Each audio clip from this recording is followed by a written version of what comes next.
Hi Turbo Tribe, it's Joanna, and I am here to guide you through a crow pose workshop. So if you've never done a crow pose before, or maybe if you're a crow pose expert, this is just a really good opportunity to work on your crow pose and either take it up a level or maybe get into crow pose for the first time. What's really nice about doing crow pose at home is that you can move furniture out of the way, first of all, so in case you fall, you won't hit anything sharp or dangerous. But second of all, you can also grab some cushions off of your sofa and make yourself a nice little soft landing in case you do fall. So you can get a little bit more brave in your crow pose at home because you have something soft to land on if you fall out of your crow pose. So if you don't already have a great spot set up, pause my video and go grab what you need and then come back and join me when you're ready. So let's just start with a little warm-up. Some of the muscles that we'll be using in crow pose, we'll definitely be using our shoulders and our arms. So just starting by like even taking some circles with your shoulders, warming up, doing both directions, giving yourself maybe a little shoulder stretch here. Bring your arm across your body. As you pull your arm across your body, make sure you're not pulling on your elbow joint. Pull above your elbow or below your elbow, but not right on your elbow. And draw your shoulder away from your ear. Maybe even tilt your head slightly to the side and stretch that shoulder. And then another thing you can do is take a tricep stretch behind your head. Pull your elbow up behind you, walk your fingers down your back. Once again, keep your shoulder away from your ears. And try not to arch your back here. Suck your belly button in towards your spine. And then we'll take the same thing on the other side. Just a quick warm up just to make sure that we're ready for crow pose and we're not going to get injured any part of our body doing this arm balance. So stretching behind your head, giving it a good stretch, and then take your arms behind your back and interlace your hands and stretch through your chest. Give yourself a nice big stretch, maybe look up or gaze down, feeling a stretch. Pull your arms away from you, don't let them rest on your body, lift them up and away, stretching across your chest and squeezing your shoulder blades together. And then release, shake it out. Let's move through one sun salutation together just to kind of warm up our lower body as well. So stand with your feet together, big toes to touch, maybe a sliver of space between your heels. Stand up nice and tall, squeeze, lifting your kneecaps up and squeezing your core nice and tight. Inhale, take mountain pose, reach your arms up overhead. Gaze up, take that baby back bend like we did the other day. It feels so good to open your heart, open your chest. Inhale, back to mountain pose.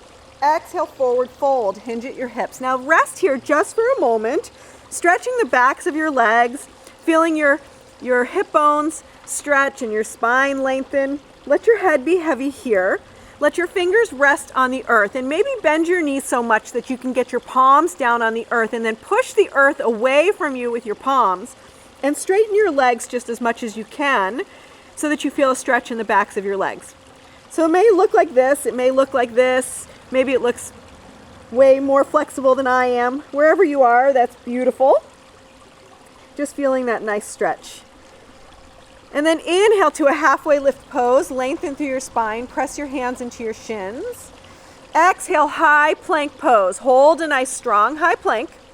And then move from your high plank to a low plank. Shift forward, squeeze your elbows into your waist, lower down. Inhale, upward facing dog, roll over the tops of your feet, lift your heart, lift your chest, open through your collarbone, and then exhale back to downward facing dog. Nice. And I am going to put my hair in a ponytail while you flow one more time through your sun salutation. So you're going to inhale, gaze forward to the top of your mat. Exhale, travel to the top of your mat, step, hop, or float, feet right between your hands. Inhale, halfway lift pose. Once again, press your palms into your shins, flatten your back. Exhale, forward fold. Inhale, mountain pose, rise all the way up. Exhale, baby back bend. Let the sun shine on your face if you're outside. Inhale, mountain pose. Exhale, forward fold, hinge at your hips. Inhale, halfway lift pose. Exhale, high to low plank. Inhale, upward facing dog. Exhale, downward facing dog. Take a full breath in here and a long breath out here.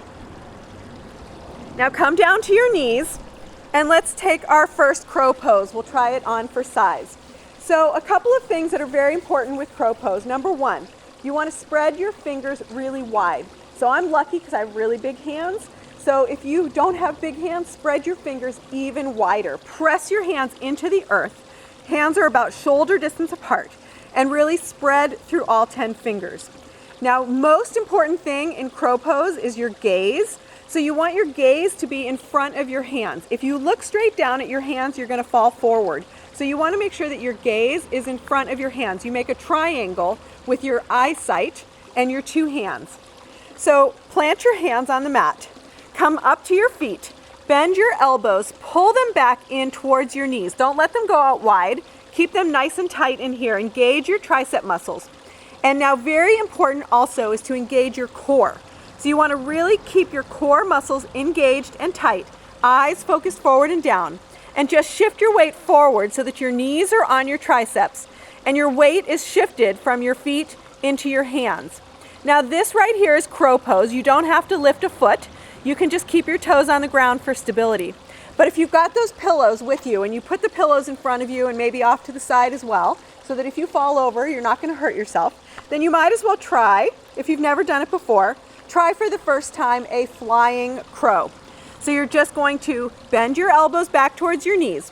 Place your knees on the meaty part of your triceps. Rock your weight forward into your hands. Keep your eyes focused and your core engaged. Lift one toe and then lift the other toe. And that is your flying crow pose. Now, if you have a flying crow pose, I'm going to give you a couple of pointers to make your crow pose better. So in yoga, we always say it's a practice, not a perfect. So there's no such thing as a perfect crow pose. But what we're really working towards in a crow pose is a couple of things. Number one, you want to bring your big toes to touch behind you. Number two, you want to lift your heels up to touch your glutes or as close to your glutes as you can get them. And number three, very important, you want to try to straighten your arms. So you're not letting your knees rest on your triceps like a shelf. You're pulling up out of your arms and really getting your knees up to your underarm and straightening your arms as much as possible. So this requires a lot of core strength. So that's really like the goal here. So let's just try that one on together. Fingers wide. Knees come up to the meaty part of your triceps. Now as you rock forward and lift your toes, see if you can touch your toes together and lift your heels up towards your glutes. And now straighten your arms. Work towards straightening your arms. Your knees are as close to your underarms as you can get them. And now you're in a true flying crow pose here. So there is your full expression of the pose of a crow pose. Now once you have a crow pose, there's a lot of variations that you can take. You can try a one-legged crow, which you just simply take one knee off of your tricep, hug it into your chest. You can also send that leg straight back. It's really hard to talk and do it at the same time, so I'm going to tell you first and then I'll show you. You can also take your crow pose into a headstand if you have a headstand in your practice. And then the hardest part of that is actually coming back to crow from your headstand. So let's start with a one-legged crow. Once again, we come into our crow pose, getting a nice solid base and a solid crow. So a one-legged crow, just take that right knee off, hug it into your chest, maybe stretch it back. And there's your one-legged crow. Bring it back in. Oop, put it back. Oop. Okay, maybe you could stay in your crow pose after you put that leg back down and then you try it again on the left side. So that would be your one-legged crow. You can take all the time you want to play with this. I'm just giving you like some ideas and some demos of what you could do. The other thing we just talked about was doing a crow pose into a headstand. And so we'll give this one a try. Like I said, coming back is the hardest part. So you've got your crow pose.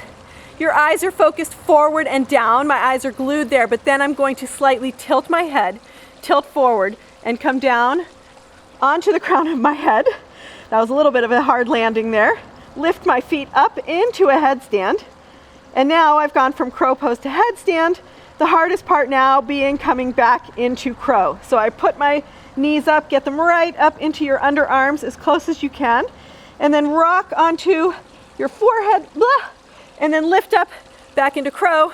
See if you can get that crow pose back into the right position. Blah. Wow, okay, so that's pretty challenging, requires a lot of upper body strength, requires some core strength. Those are just some of the fun things that you can do with crow pose. And I'm going to give you one more challenge for your crow pose, which is a jump back to chaturanga. So if you like to do crow pose in your flow, one thing that we do is we jump back to low plank. So very important, whenever you're jumping back, whether you're doing a regular vinyasa or a crow pose vinyasa, you want to make sure that you jump back into low plank pose. So I see a lot of people land in a high plank. They jump back to this position, which is actually quite dangerous for your elbow joints and your shoulders. So it puts a lot of pressure on them. You want to land in your low plank pose here. So whether you're jumping from your halfway lift pose and you go high to low plank here and you jump, land in your low plank, not in your high plank. Okay, so if you're doing that from a crow pose, once again, fingers wide, elbows bent back towards your knees. Knees onto the meaty part of your triceps, lift up into your crow pose, bring those heels up to touch your glutes, straightening your arms as much as you can. Take a big inhale here, exhale into your low plank pose. Inhale, exhale. Inhale, upward facing dog. Exhale, downward facing dog. And breathe in your downward facing dog. So actually crow pose doesn't have to be a stop, drop, and do. You can actually work crow pose into your flow. So, when you're practicing and you have the comfort of your own home and you can kind of set yourself up to where you're not afraid of crow pose, then you can really work on getting your crow pose into your flow. Going from crow pose to low plank, inhale, upward facing dog, exhale, downward facing dog, and build it right into your practice. Okay, hey, so my camera cut out there, and so now I'm back talking to you from inside the house because it started raining outside. But I had pretty much said everything I wanted to say about crow pose, and now it is your turn to have some fun and play. And I want you to remember that cupcakes are muffins that believe in miracles, and I believe in you, little cupcake. Have fun with your crow pose. Peace out.